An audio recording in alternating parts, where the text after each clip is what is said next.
Welcome to Dance with Disease. My name is Ren. In 2016, my index finger started wiggling, which is great if you're training a dog, but I don't have a canine companion. And then the word Parkinson's came into my life. I knew from the beginning that this was not the downward spiral of doom as guaranteed by the brochures, but a kick in the ass to look at my life and change. This podcast is dedicated to sharing my magical journey of healing through trying every alternative therapy imaginable. Thanks for joining me. Let's dance. Hello, friends, and welcome back to Dance with Disease. My name is Ren, and it's great to have you here. Like, really great. It's great that you're here. It's great that I'm here. It's great that everybody's here. There's so much love in the world.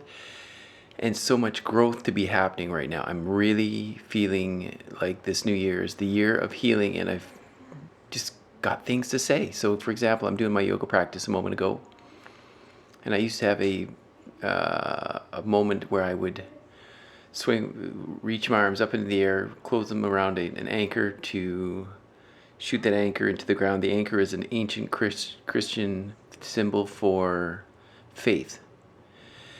At the beginning of this journey, faith was really difficult for me. And now I realize that through that practice and through the practices of just anchoring faith in symbolism, I have faith now. I have faith that this process is for my better good. I've certainly seen the results and the evidence for that. And I have the faith and the confidence that this is going to pass.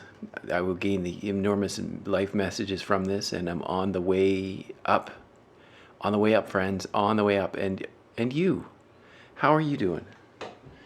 I just did we do this file called Year in Review, and it's 40, 60, 50 questions about the year past and the year coming ahead. And I want to pose some questions to you. If you could describe, this is the first question on the list, if you could describe last year in 3 words, what would they be? What would they be for you? For me, they are transition, transformation, and opportunity. I am in transition to a new career in digital media and filmmaking. Have you seen my film, Dance with Disease, yesterday and today? We're actually working on the next one called It Takes Two. And it's about Farah's story, and it's going to be very compelling to hear the story of a person that stays and supports a person going through a life journey, because and ultimately we're going to show that the journey is not just about me, it's about us. And I wouldn't be in the positive growth position that I'm in without her and her amazing worldview. So, transformation. I'm transforming who I am and how I interact with this physical realm day by day, bit by bit. Keep bringing my focus back, and eliminating distractions. And opportunity. This year has been a great year of opportunity for me. I could say that the pandemic has been good for me. I've had my wife around, and I realize that's probably not a popular opinion, but it's my truth. People have suffered around me, but I've done great under the pandemic. The digital push towards, or the push towards digital, digital immersement of culture has been really good for my business, and I'm really grateful.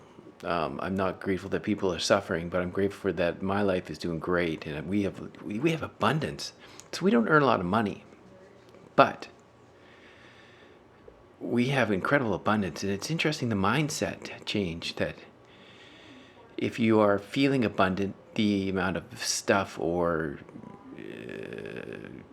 money, I think the more money I have, the more money I waste, or so that's certainly been the case. Now, less money, less waste. We eat really well. We're going through a bout of difficult sleep, but we sleep really well. We get along really well. We work really well together. And what is it about, really? What is this life journey about? Is it about accumulating a bunch of crap you don't need, which is fun, or is it about love, faith, growth, Yeah, so 2020 has been good for me. I hope it's been good for you too. And if it has been challenging, I hope you can find the good and focus on that, because that's what matters. And I've been having dreams about my years as a dancer on a cruise ship. And I used to have a lot of shame about that, shame about my behavior, um, shame about the what I would have perceived at the time as a cop out from my um, ambitions as a dancer in Canada to take a cruise ship gig in the Caribbean and the Mediterranean.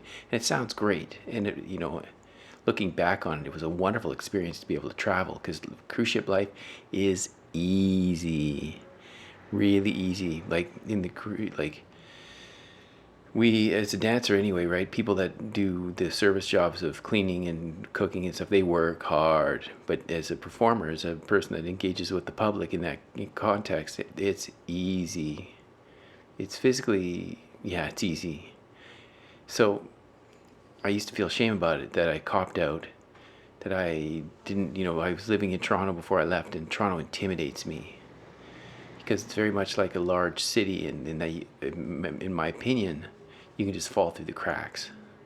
And I didn't have the confidence, and that's one of the reasons why I took the job on the cruise ship, was that one, winter was coming and I didn't want to live through a Toronto winter, and two, I wasn't sure if I didn't feel good enough. And the cruise ship industry is, it's easy. It's an easy world, and I felt shame about how I behaved and how politically inept I was in relationships. But in these memories that I have about cruise ships, working, dancing with friends like Pipes and Steve, and I mean, these people you don't know, but it was a great experience. It was a really great experience. When we did our transatlantic crossing from Miami, or from Fort Lauderdale to Funchal, Portugal, and getting off the boat and rollerblading in Funchal after a few days, it was awesome. It was awesome to be just free and eating European food, and yeah. And for me to take those experiences and focus on the positive, because there was lots of positive. Yes, it was challenging politically, because I'm not the most politically astute person, but the overall benefits to me were amazing. It took me on this amazing journey around the world, really doing things that I'd really desired to do. So here's something I'm trying to figure out the magic of. So in 1990, I'm working as a bike courier in Victoria. I meet up with a good friend named Pete from Australia. We had a plan to ride across Canada and cycle across Europe. And so we weren't earning much money as bike couriers in Victoria, so we went to Australia, to the Gold Coast. He was from there, and he figured we could get work pretty easily. Well, it was low season and we couldn't find work, so we were poor.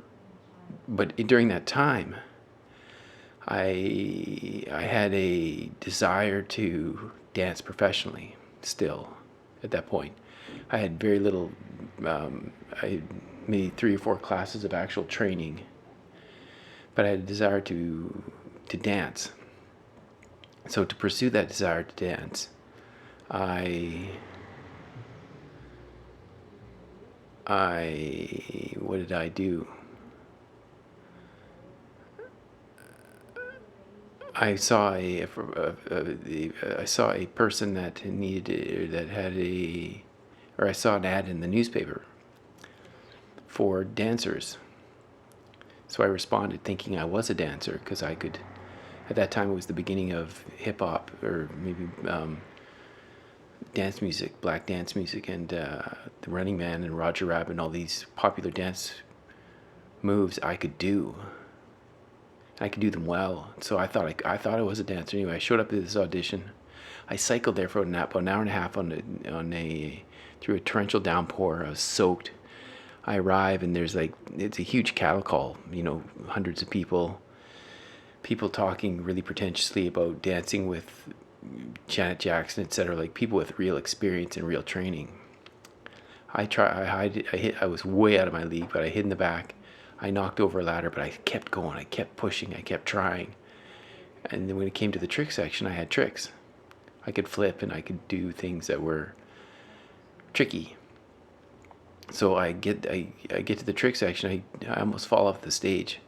In the end, I'm crying. I'm almost crying, but I'm like, I stick with it. I'm going to stick it out. I'm not going to walk away with my tail between my legs. In the end, I get the gig. How I got the gig, I have my suspicions, but I got the gig, and in the end, I became a dancer through that. Made a friendship with a dancer in Melbourne, and during that time, I saw a motorcycle, and I wanted to ride a motorcycle around the continent of Australia. Huge job. I was super poor, but in a huge dream. And I also danced with a guy, a girl, a man and woman that had danced on the cruise ships. And I was like, wow, that seems like great. And then, anyway, so the point of it is, those seeds planted in 1990 grew to fruition in 97. I went to dance training in 94, and then I took a job on a cruise ship in 97. So one dream achieved, and in 1999 I rode a motorcycle around the continent of Australia. Another dream achieved.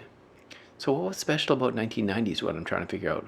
How did I plant such incredible seeds?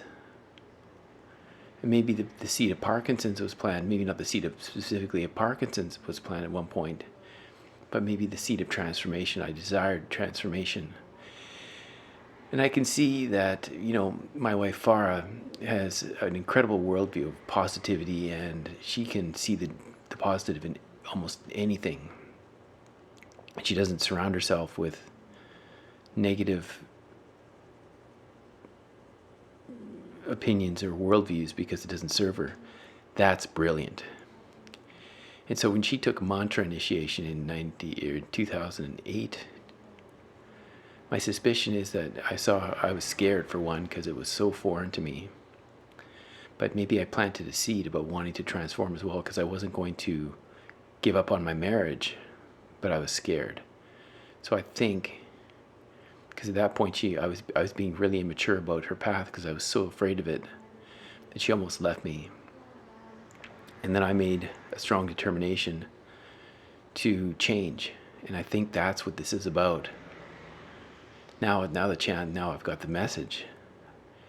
I get the message every waking moment, or most waking moments of my awakeness. Now the challenge is to embody the change, and I'm getting closer all the time.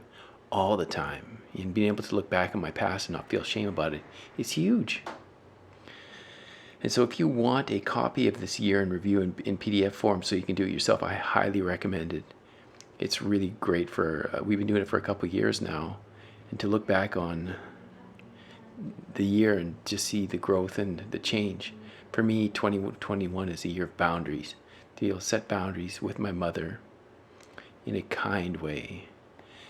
Setting boundaries in a kind way, that is my goal for 2021. What is your goal? Would you like a copy of this PDF so you can do it as well? Email me at dancewithdisease.com or at gmail.com. Lots of love to you, friends, and we'll talk soon. Thank you for listening to the Dance with Disease podcast. My name is Ren. It's been a pleasure to have you here today. For more podcasts and the films, Dance with Disease, log on to YouTube, Ren the Artist. See you next time.